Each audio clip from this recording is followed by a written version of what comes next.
মাজারে মহিষ দেওয়া, টাকা দেওয়া জায়েজ আছে কিনা? মাজারে কোনো কিছু দেওয়া জায়েজ নাই। মাজারে কেন দিবেন?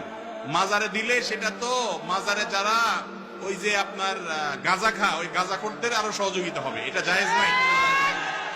মাজারে কোনো কিছু দিবেন না, দিবেন গরিব মানুষকে আল্লাহর জন্য মসজিদে। মাজারে দিলে কি লাভ হবে?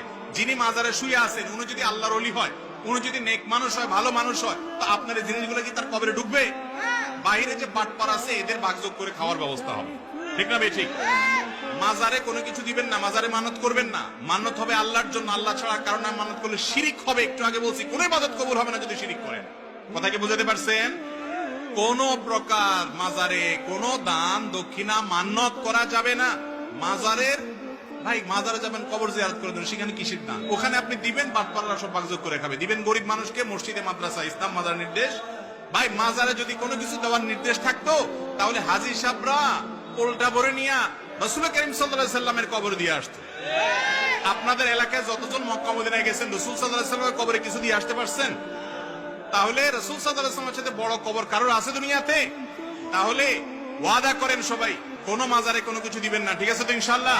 সবাই হাত তুলে ওয়াদা করেন। আল্লাহ আমাদের শিরিক মুক্ত সমাজ গড়ার তৌফিক দান করুন।